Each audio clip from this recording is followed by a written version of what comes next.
자신의 죽음을 예언한 사람들은 역사적으로 많다. 유명한 예언가로는 타너스님, 마더십톤, 에드가 케이시, 노스트라다무스가 자신이 죽을 날짜와 시간까지도 알았으며, 송나라의 소강절 선생은 자신이 죽은 뒤 300년 뒤에 자신의 구대손이 죽을 운명까지도 정확히 내다봤다. 하지만 예언가가 아님에도 불구하고 자신의 죽음을 예언했던 사람들이 있다. 어린이들의 임사체험 연구로 유명한 미국의 멜빈 모스 박사의 빛에 의해 변화되다에는 예언가는 아니지만 죽음의 장면을 미리 알았던 소년의 미스터리한 사례가 있다. 오늘은 자신의 죽음을 예언한 소년의 이야기를 해보겠다.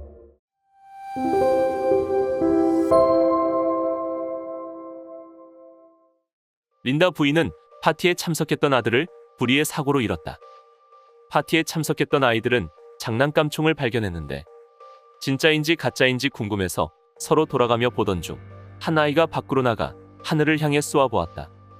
그리곤 다른 아이에게 건네주며 이건 선수용인 것 같아라고 말하는 순간 건네받던 아이를 향해 발사되었다. 건네주던 아이는 깜짝 놀라 소리쳤다. 그런데 그 아들이 죽기 2달 전에 보았던 죽음을 예견하는 듯한 환상과 또 다른 사실 때문에 어머니는 절망 중에서도 아들의 죽음이 헛된 것만은 아니라는 믿음을 가지게 되었다. 그녀의 말에 따르면 그 아이의 죽음은 생에 대한 의미를 많은 사람에게 알려주었다는 것이다. 2달 전 어느 날 아침 식사를 하기 위해 테이블에 앉은 아이는 매우 지친 모습이었다. 그녀는 아들에게 무슨 일이 있었냐고 물었다. 아이는 아주 생생한 꿈을 꾸었는데 공주님처럼 빛나는 흰 드레스를 입은 키가 큰 부인이 와서 이제 시간이 다 되어간다 라고 말했다고 한다. 아들은 이렇게 말했다. 주위의 모든 문은 닫혀 있었고 오직 한 곳만 열려 있었는데 그곳은 긴 통로로 밑으로 내려가는 길이었어요. 그런데 너무나 이상했어요. 그 후로도 아이는 똑같은 꿈을 되풀이해서 꾸었다. 그는 꿈에서 보았던 것들을 그림으로도 그렸다. 아주 큰 기념물도 있었고 나무도 있었는데 잎이 있는 나무와 잎이 없는 나무가 함께 있었다. 그는 그 그림이 무엇을 뜻하는지는 몰랐으나 계속 같은 그림을 그리며 그의 부모에게 의견을 묻기도 했다.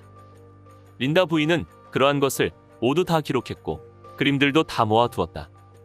아들이 죽기 이틀 전 그녀는 아들과 함께 산책을 했는데 아들은 그때 어머니의 손을 잡고 아주 정중한 표정으로 이렇게 말했다. 엄마, 만약 내가 죽으면 울지 마세요. 그들이 내가 갈 곳을 보여주었는데 정말 아름다워요. 나는 그곳에서 행복할 거예요. 부인은 무척 놀랐다. 그녀는 아이가 죽으려고 하는 줄 알았기 때문이었다. 하지만 아이는 그런 일은 없을 것이라고 하면서 자신은 여기 오래 있지 못할 것이라고 했다. 그 이틀 뒤 아이는 어이없는 사고로 짧은 일생을 마감했다. 아들이 사고를 당한 그날 저녁, 부인은 어깨가 몹시 아파 잠에서 깨어났다. 그리고 깨자마자 영문도 모르고 울기 시작했다.